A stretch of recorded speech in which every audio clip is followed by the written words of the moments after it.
হ্যাঁ dear students, কেমন আছো তোমরা? আশা করি ভালো আছো। এডুটিউব বিডি.com এর পক্ষ থেকে তোমাদের সকলকে স্বাগত জানাচ্ছি। আমি কৃষ্ণ। আমরা আজকে আছি প্রেজেন্ট পারফেক্ট কন্টিনিউয়াস এই টেন্সটি নিয়ে। Present perfect tense, present continuous, present indefinite, এগুলো নিয়ে আমরা আলাদা আলাদা ক্লাস নিয়েছি। আজকে এখন যে ক্লাসটা নেব সেটা হবে প্রেজেন্ট পারফেক্ট কন্টিনিউয়াস টেন্স। দেখো, আমরা কিন্তু প্রেজেন্ট পারফেক্ট নামে একটা টেন্স পেয়েছিলাম, এটা আলাদা, এবং প্রেজেন্ট কন্টিনিউয়াস এই নামেও একটা টেন্স পেয়েছিলাম। এখন ওই দুইটা মিলে একটা টেন্স হয়ে গেছে। দেখো, প্রেজেন্ট পারফেক্ট কন্টিনিউয়াস টেন্স। এই প্রেজেন্ট পারফেক্ট কন্টিনিউয়াস টেন্সটা হচ্ছে দুইটা টেন্সের একটা সমন্বিত রূপ। এটা আমরা একটা যদি নাম দিতে চাই, এটা আমরা A4 বলতে পারি, তাই না? একটা সাংকেতিক একটা চিহ্ন দিয়ে দিলাম যে এটা A4, যেহেতু আমরা এ বলতে বুঝিয়েছি প্রেজেন্ট, আর যখন ইনডিফিনিট তখন 1, কন্টিনিউয়াসকে 2, পারফেক্টকে 3, আর প্রেজেন্ট পারফেক্ট কন্টিনিউয়াস সম্পূর্ণটাকে আমরা A4 ধরেছি। তো এটা চেনার উপায়, আর প্রেজেন্ট কন্টিনিউয়াস সেন্টেন্সটাকে যেটা চেনা, একই মতো চেনার উপায়, তবুও লিখে ফেলি। চেনার উপায় দেখো, প্রেজেন্ট পারফেক্ট এবং প্রেজেন্ট কন্টিনিউয়াস দুটো মিলে যেহেতু প্রেজেন্ট পারফেক্ট কন্টিনিউয়াস, সেক্ষেত্রে এটার চেনার উপায়টা হবে প্রেজেন্ট কন্টিনিউয়াস টেন্সের বাংলা ক্রিয়ার শেষে যেগুলো থাকে, এই প্রেজেন্ট পারফেক্ট কন্টিনিউয়াস টেন্সেরও ঠিক তেমনই থাকবে। তবু আমি লিখে দিচ্ছি যে বাংলা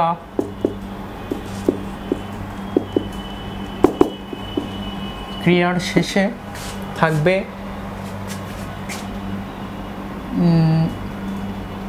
যেমন করছি, চ এবং ছ একার থাকবে, চ এবং ছ রস্বই থাকবে, ছেন থাকবে, ছি থাকবে। এখন এগুলো হচ্ছে প্রমিত চলিত। যেমন আমি যদি বলি আমি কাজটি করছি, বইটি পড়ছি, এই যে পড়ছি, সে বইটি পড়ছে, তিনি বইটি পড়ছেন, আর তুমি বইটি পড়ছো। তুমি হলে চ এবং ছ একসাথে থাকবে, তাই না? এখন সাধু ভাষার ক্ষেত্রে বলতে হবে তে ছো, তুমি বইটি পড়তেছো, তিনি বইটি পড়তেছেন, আমি তেছি। এই হচ্ছে মূল ঘটনা। আমি আগে বলেছি প্রেজেন্ট কন্টিনিউয়াস টেন্সের যে বাংলা ক্রিয়ার শেষে চেনার উপায় একটা ছিল, আর প্রেজেন্ট পারফেক্ট কন্টিনিউয়াস টেন্সের ক্ষেত্রেও ঠিক চেনার উপায়টা একই মতো, কিন্তু এর সাথে থাকবে সময়, সময় উল্লেখ থাকবে, উল্লেখ থাকবে। এখন প্রশ্ন হতে পারে যে যদি প্রেজেন্ট কন্টিনিউয়াস টেন্সের ক্রিয়ার শেষে এমনটা থাকে এবং প্রেজেন্ট পারফেক্ট কন্টিনিউয়াস টেন্সের ক্ষেত্রেও যদি এমনটাই থাকে, তাহলে আমরা কীভাবে ধরে নেব যে এটা প্রেজেন্ট পারফেক্ট কন্টিনিউয়াস আর ওটা প্রেজেন্ট কন্টিনিউয়াস? হ্যাঁ, চেনার উপায়টা হচ্ছে এগুলো থাকবে, সঙ্গে সময় উল্লেখ থাকবে, সঙ্গে সময় উল্লেখ থাকবে। যেমন আমি কাজটি করছি, আমি কাজটি করছি, যেহেতু এই মতো থাকলে এটা প্রেজেন্ট কন্টিনিউয়াস হয় এবং প্রেজেন্ট পারফেক্ট কন্টিনিউয়াস হয়। তো দুটোর মধ্যে আমরা যে কোনো একটা ধরতে পারি। এখন যদি বলি যে আমি 1 ঘন্টা ধরে কাজটি করছি, এখন এখানে বলেছি যে সময় উল্লেখ থাকবে, সময় উল্লেখ এখানে রয়েছে, তো এটাকে আমরা বলে নেব F4, এটাকে ধরে নেব A2, ঠিক আছে? প্রেজেন্ট পারফেক্ট কন্টিনিউয়াস টেন্স ধরে নেব, কারণ এই করছি তো এখানেও আছে, প্রেজেন্ট কন্টিনিউয়াসেও রয়েছে, প্রেজেন্ট পারফেক্ট কন্টিনিউয়াসেও রয়েছে করছি। পার্থক্যটা শুধু এইখানে যে যদি সময় উল্লেখ থাকে তো তবেই সেটা হবে প্রেজেন্ট পারফেক্ট কন্টিনিউয়াস টেন্স। সময় উল্লেখ যদি না থাকতো তাহলে দুই সেন্টেন্সই একই টেন্স হিসাবে আমরা ধরে নিতাম। তো এখন চেনার উপায়টা আমরা জেনে গিয়েছি, এবং এই ব্যবধানটাও আমরা করতে পেরেছি যে প্রেজেন্ট কন্টিনিউয়াস এবং প্রেজেন্ট পারফেক্ট কন্টিনিউয়াস টেন্সের একটা ব্যবধান, সেটা শুধু সময়ের ক্ষেত্রে। সময়টা থাকলেই হবে প্রেজেন্ট পারফেক্ট কন্টিনিউয়াস, সময়টা না থাকলে হবে শুধুমাত্র প্রেজেন্ট কন্টিনিউয়াস। ইংলিশের ক্ষেত্রে তেমন কিছু নেই, তবে ফর এবং সিন্স এরপরে টাইম, এটাই চেনার উপরে বলা যেতে পারে, আর কিছু নেই। এখন স্ট্রাকচার। স্ট্রাকচার মানে গঠন, তোমরা জানো, আবার লিখছি। গঠনটা কি? প্রথমে সাবজেক্ট, সব টেন্সের ক্ষেত্রেই একই মতো, এটা হবে have been, has been, have been, has been, সম্পূর্ণটা মিলেই এটা হচ্ছে অক্সিলারি ভার্ব, সম্পূর্ণটা মিলেই অক্সিলারি ভার্ব। আমি বলেছি যে মেইন ভার্ব তার আগেই হবে অক্সিলারি ভার্ব, এখানে অক্সিলারি ভার্ব দুইটা করে, হ্যাভ বিন, হ্যাজ বিন, ঠিক আছে, এরপরে মেইন ভার্ব। যখন আমরা প্রেজেন্ট কন্টিনিউয়াস করেছিলাম তখন বলেছিলাম সাবজেক্ট প্লাস অ্যামিজার, পরে হচ্ছে ভার্ব, ভার্বের সঙ্গে আইএনজি, আর আইএনজি হবে বেস ফর্মের সাথে, ভার্বের বেস ফর্ম, বেস ফর্ম মানে ও 1 নম্বর লাইন, তাই না, বেস ফর্ম, তারপর হচ্ছে আইএনজি। কারণ এই যে আমি কাজটি করছি, বইটি পড়ছি, এর মতো যদি হয় তাহলে আইএনজি দিতে হবে, ঠিক আছে। যদি কন্টিনিউয়াস বুঝাই তাহলে আমরা আইএনজি দেব, যত কন্টিনিউয়াস টেন্স রয়েছে সবগুলোর ক্ষেত্রে আইএনজি দিয়ে কাজ করতে হবে। তারপরে অবজেক্ট যদি থাকে তো অবজেক্ট লিখবো, না থাকলে নেই। তারপরে লিখতে হবে ফর অথবা সেন্স, ফর অথবা সেন্স, পরে টাইম, ঠিক আছে। এই হচ্ছে স্ট্রাকচার। প্রেজেন্ট টেন্সের মধ্যে এই প্রেজেন্ট পারফেক্ট কন্টিনিউয়াস টেন্সের স্ট্রাকচারটা একটু জটিল এবং এই টেন্সটাও একটু জটিল, এই টেন্সের ব্যবহারও পরবর্তীতে একটু বেশি হয়ে থাকে। তো আমরা একটা এক্সাম্পল দিই।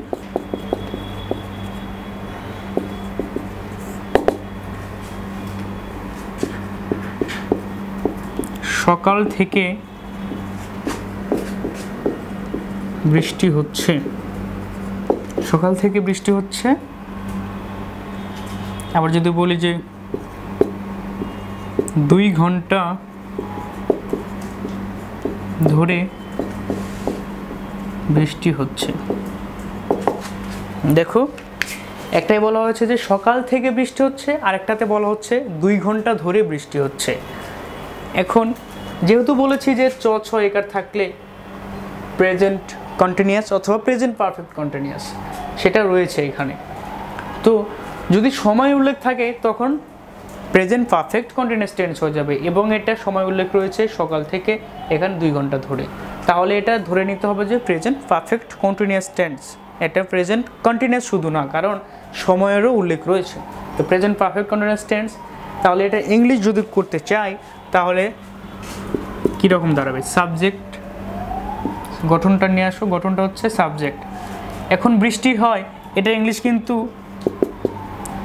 রেইন ইজ হয় না, ঠিক আছে, এটা সম্পূর্ণটা মিলে হয় ইট রেইনস, হ্যাঁ বৃষ্টি হয়। তো সাবজেক্ট এটা আমরা ইন্ট্রোডাক্টরি হিসাবে নিয়ে আসবো ইট, ইট সাবজেক্ট, হ্যাঁ ইট নিয়ে এসেছি। আর ভার্ব, অক্সিলারি ভার্ব নিয়ে আসতে হবে হ্যাভ বিন অথবা হ্যাজ বিন, যেহেতু থার্ড পারসন সিঙ্গুলার সেক্ষেত্রে has been, has been, it has been, বৃষ্টি হওয়ার ইংলিশ রেইন, তো সেক্ষেত্রে রেইনিং হবে, হ্যাজ বিন রেইনিং। এখন সকাল থেকে, সকাল থেকে এটার ইংলিশটা কি? তার আগে বলি স্ট্রাকচারটা এই পর্যন্ত আমরা লিখেছি, এই পর্যন্ত লিখেছি, এখানে অবজেক্ট নেই বিধায় অবজেক্ট লিখতে হচ্ছে না, কিন্তু এরপরে ফর অথবা সিন্স লিখবো। যেহেতু অপশান রয়েছে ফর অথবা সিন্স, তো কোনটা লিখবো সেটার জন্য আমাদের একটু নজর দিতে হবে এখানে, যে ফর এবং সিন্স। ফর হচ্ছে অনির্দিষ্ট সময়, আর সিন্স হচ্ছে নির্দিষ্ট সময়, ঠিক আছে। এখন নির্দিষ্ট সময় আর অনির্দিষ্ট সময় এটা বুঝতেই অনেকে ভুল করে, তো এটার বাংলাটা যদি করে দিই ধরে, যাবত, এটা হচ্ছে হইতে থেকে, কি বোঝা গেল? যদি ফ থাকে অনির্দিষ্ট আর সেন্স থাকলে সেটা নির্দিষ্ট। এখন সকাল থেকে বৃষ্টি হচ্ছে, এটা নির্দিষ্ট নাকি অনির্দিষ্ট? সকাল থেকে বৃষ্টি হচ্ছে, এটা নির্দিষ্ট নাকি অনির্দিষ্ট? এটা জানতে হবে। যেহেতু আমরা জানি হইতে থেকে থাকলে সিন্স হয়, হইতে থেকে থাকলে সিন্স হয়, সেক্ষেত্রে সিন্স দিতে পারি, কিন্তু এটা নির্দিষ্ট কি অনির্দিষ্ট সেটা আমরা বুঝে নেব। এটা নির্দিষ্ট, কারণ সকাল থেকে বৃষ্টি হচ্ছে। যদি এখন প্রশ্ন করি, বলি আমি যে সকাল থেকে বৃষ্টি হচ্ছে, তার মানে এটা নির্দিষ্ট যে সকাল থেকে বৃষ্টি হচ্ছে। যদি আমি এখন দাঁড়িয়ে বলি যে 2 ঘন্টা ধরে বৃষ্টি হচ্ছে, তখন কেমন হবে? এই 2 ঘন্টা মানে কোন 2 ঘন্টা? সকাল 6টা থেকে সকাল 8টা, নাকি সকাল 8টা থেকে সকাল 10টা, নাকি 12টা থেকে 2টা? এটা কিন্তু বলা যাচ্ছে না যে কোন 2 ঘন্টা ধরে বৃষ্টি হচ্ছে। কিন্তু সকাল থেকে বৃষ্টি মানে একটা ওই সকাল থেকে বৃষ্টি হওয়া, সেই জন্য এটা নির্দিষ্ট, সিন্স মর্নিং। ঠিক আছে, ঠিক সেভাবে 2 ঘন্টা ধরে বৃষ্টি, একই মতো structure. It has been raining for 2 hours। For 2 hour, যেহেতু 2 সেক্ষেত্রে এর যোগ 2 hours। ঠিক আছে, এটা কি বুঝতে পেরেছো না? এটা যদি বুঝতে না পারো তাহলে আমরা আরেকটা এক্সাম্পল দিতে পারি ছোট্ট করে। কীরকম? যেমন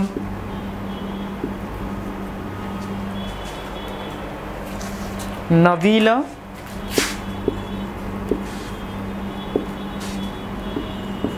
দু ঘন্টা ধরে বইটি পড়ছে।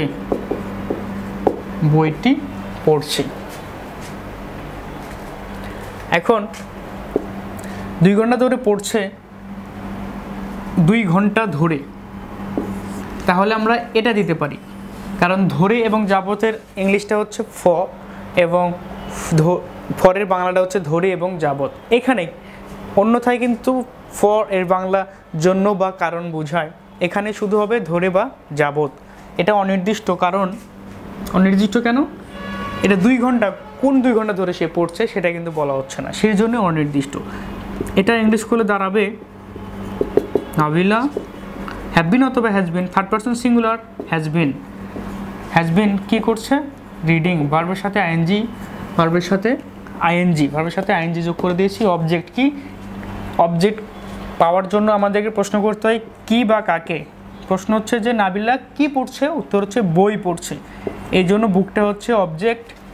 তারপর ফ অথবা সেন্স, আমরা জানি এটা ধরে বা যাবত, সেক্ষেত্রে ফ অনির্দিষ্ট সময়, ফ কয় ঘন্টা? 2 ঘন্টা, 2 hours।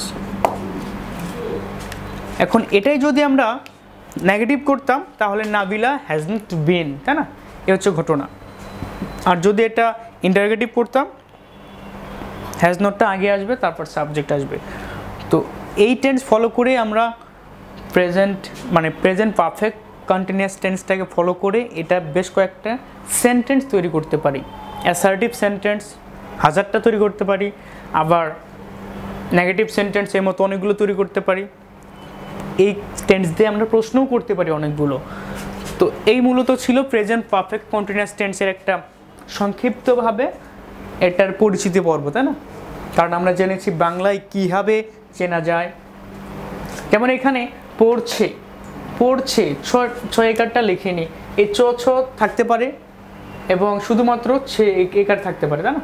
যেহেতু সি আছে, সে থাকতে পারে, ছেন, এগুলো থাকতে পারে।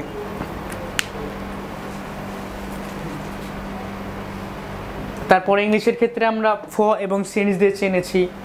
আবার গঠনটা কীভাবে করতে হয়, স্ট্রাকচারটা, সাবজেক্ট, তারপর হ্যাভ বিন, হ্যাজ বিন, তারপর ভার্বের সাথে আইএনজি, অবজেক্ট, ফ অথবা সেন্স, পরে টাইম লিখতে হবে। এই টাইমটা, যেমন টাইমটা কি, এই যে 2 ঘন্টা, সকাল থেকে বিকেল থেকে, এগুলো হচ্ছে টাইম। এক্সাম্পলটা দিয়েছি এই। তো প্রেজেন্ট পারফেক্ট কন্টিনিউয়াস টেন্স নিয়ে তো কোনো সমস্যা থাকার কথা না। এই পর্যন্ত আমরা যে শিখেছি সেগুলোই মূলত পরবর্তীতে আমরা বিভিন্ন জায়গায় কাজে লাগাতে পারবো। আর যা শিখেছো এই ক্লাসে, এটাই আমার মনে হয় যথেষ্ট, যদি এটা তোমাদের মাথার মধ্যে সম্পূর্ণটাই ঢুকে থাকে, মনের মধ্যে গেঁথে নিতে পারো, তাই না? তো ডিয়ার স্টুডেন্টস, আজকে আমরা ক্লাসটা এখানেই শেষ করব। নেক্সট ক্লাসটা আমরা হয়তোবা পাস্ট ইনডিফিনিট অথবা সিম্পল পাস্ট এই টেন্সের উপর করব। ততক্ষণে তোমরা আমাদের পরের ভিডিওগুলো দেখার জন্য কিংবা পরের ক্লাসগুলো দেখার জন্য অপেক্ষা করবে। ভালো থেকে সবাই, সুখে থেকে সবাই। Thank you students, thank you all of you. ভালো থেকে সবাই।